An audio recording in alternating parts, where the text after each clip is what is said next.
It seems to me that karma has finally caught up to Ellen DeGeneres. You guys are not going to believe some of the things that have been happening to her. You guys have got to check this out. Or the Trump effect, whatever you want to call it, well, it seems to be hitting some sort of peak. The woke celebrity activist brigade is falling apart. What used to be an easy grift to make money? Remember when all a celebrity or comedian had to do to get their name in the spotlight was pull a De Niro? The guy is a total monster. He's so stupid. Look at the lame, inane things that he said. He's so stupid, he can't even say anything clever or smooth. He's a moron. Essentially, changing your identity to becoming anti-Trump was the latest grift, the lowest hanging fruit, and so many people took advantage. But it seems like that fruit that was once so blissful has over-ripened, and at this point it's sour, and what does that mean? That essentially is a metaphor for it's backfire time, baby. And now all the gaslighting, propaganda-pushing weirdos have been hit with total defeat and reputational collapse. In other words, the Trump curse is in full effect. Let me show you guys exactly what I mean by that with a couple stories here involving some of the most infamous left-wing celebrities. And then let's talk about this general trend, this cultural trend, that I think I'm probably going to be focused on for at least the next 12 months. Let's get into what's going on. We got some stuff to get into, so let's roll the tape. All right, folks, so first question here. Could this possibly be the resurgence of the Trump curse? We all remember this report, right? Ellen DeGeneres and actress wife Portia de Rossi moved to the UK to, quote, never come back to the US. They've escaped the threat of Trump authoritarianism. Well, here's a little update on how it's going for Ellen DeGeneres, the queen of nice. Ellen DeGeneres' UK home is flooded days after move motivated by Trump's election victory. You know, not to celebrate in someone's misery, but certainly does feel reminiscent of the Trump curse now, does it? It feels like the woke anti-Trumpsters, at this point becoming recluse, crawling back under the rocks from which they came, only to wallow in their own misery. I find it so funny. She moves to the UK immediately after Donald Trump wins because he will release the infamous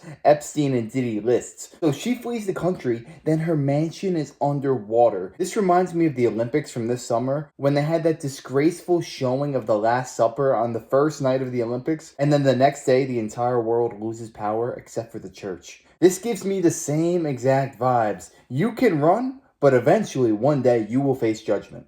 Collapse, and the grift no longer works. And of course, it's not just Ellen DeGeneres. It seems as though another woke activist legend has decided to call it quits. Another woke legend bites the dust, at least on X that is, as Hollywood actress and Democratic activist Alyssa Milano now joins Robert Reiner in deleting her X account and leaving the platform. This Hollywood political charade has officially collapsed. The quote-unquote resistance has collapsed under the weight of its own hypocrisy, its own failure. And it's not exclusively the loudmouth celebrities on X, it's even those at the top of the Democrat Party celebrity pyramid. People like George Clooney and Barack Obama, who seem to they also see the writing on the wall as reports like this are now dropping. George Clooney is furious with Obama for pressuring him to push Biden's dropout prior to election, according to this report. Actor and prominent Democrat donor George Clooney is reportedly angered by the backlash following Vice President Kamala Harris's defeat in the 2024 presidential election. Clooney allegedly feels he has been unfairly blamed for the outcome after being pressured by former President Barack Obama to lobby for Harris as the Democratic nominee, according to RadarOnline.com. Yeah, get a load of this. He feels unfairly blamed for the thing that he literally did and went horribly wrong, and therefore he should be blamed for. But they're turning on each other, folks. It's a full-blown Hollywood meltdown. You got a couple celebrities here trying to push the grift, like super genius over here, Ronnie Chang from The Daily Show, who went on Jimmy Kimmel's show to say that Trump voters are effing morons. Wow, so cool, so edgy. When you got irrelevant DEI hire comedians with downward spiraling careers pushing the Trump grift to get attention, and that's pretty much it. Yeah, you know, it's pretty much over for the wokesters. I mean, you got foreign leaders already meeting up with Trump and he's not even president yet, essentially flying down to Mar-a-Lago to kiss the ring. You got big shot Democrats of big major Democrat cities caving in and cooperating with Donald Trump's deportation program already. You can tell just how this woke backlash has put the celebrity class and Democrat elite into a corner. It's a cultural shellacking the likes of which hasn't been seen in a very long time. Their ideology is completely backfiring, their networks are collapsing, their celebrity minions are retreating in shame and disgrace, and meanwhile on the other side you got millions of people just doing the Trump dance.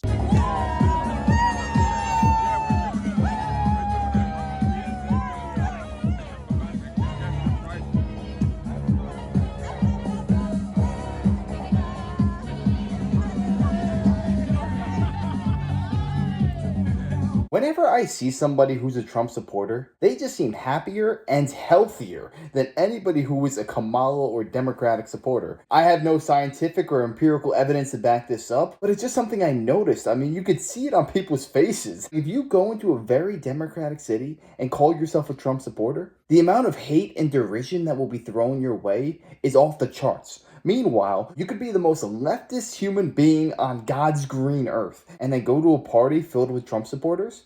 Nobody will give you a hard time whatsoever. It seems all the hate is coming from one side. I mean, that Asian comedian said we're all effing clueless. What a classless act that dude is.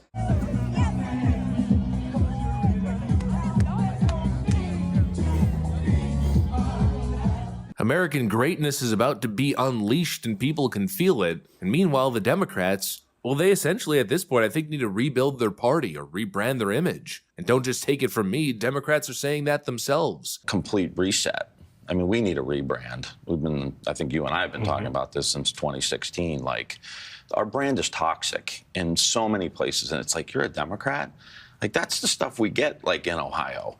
And so we need a complete reboot. We need a complete reboot with the DNC. We need a complete rebranding. We got to get back established into our values. What does it mean to be a Democrat? People want to trust us. They don't want to go to Donald Trump. I'm telling you, the middle of the road people are like holding their nose to vote for him, but we did not give them enough, like, we're reindustrializing, we're talking about American competitiveness. We're moderate on things like natural gas in Western PA, which ended up being a big issue that we can't even be for natural gas displacing coal. We're in a huge fight with the crypto industry. Like, what are we doing? Why would we be in a fight with the crypto industry right now? We've got to get back to the bread and butter policies of we are the party of the middle class. You can just feel how decisive this victory really was, and just how sad and defeated the left is. You can feel it in the air that the Trump era isn't just coming, no, it might already be here. People everywhere are waking up, literally dancing in celebration of the triumph of truth and justice over the leftist tyranny that tore us apart and took the country to the brink. It's not just about one election. It's truthfully about a cultural and political revolution, hopefully ushering in a new era defined by freedom, strength, and unapologetic patriotism. In other words, the globalists' worst nightmare. It feels like a movement really propelled by Donald Trump that doesn't just win at the ballot box, but transforms the entire landscape of American culture. All these little tidbits and everything that we're seeing, and the potential on the horizon here, with something like a figure like Elon Musk and Donald Trump partnering up together, it feels like we might be at a significant historical moment where the nation is led to a new path, and they tried so hard to stop it from happening. I mean, they threw everything at Donald Trump, but they failed. And now the resistance is over. The celebrities, the media, the corrupt politicians, they've all essentially exposed themselves. Humiliating defeat. This was a referendum against the political establishment. Donald Trump won in every single metric this election. Kamala Harris did not flip a single county since the last election. That has never been done since 1932. Trump won the Senate. He won the House. He won the popular vote. He won the Electoral College. He won majority of the governorships. He won majority of the House legislatures. He and the America First movement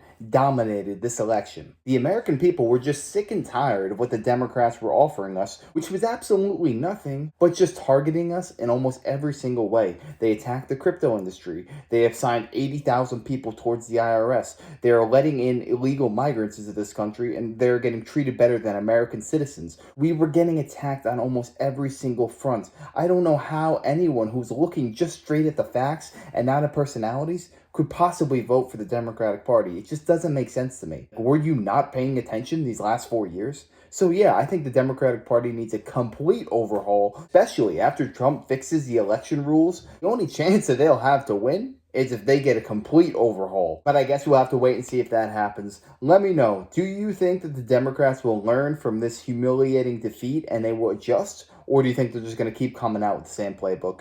Let me know, I'd love to hear that. And if you enjoyed, make sure to smash that like, comment, subscribe, and wish you guys nothing but the best. Till next time.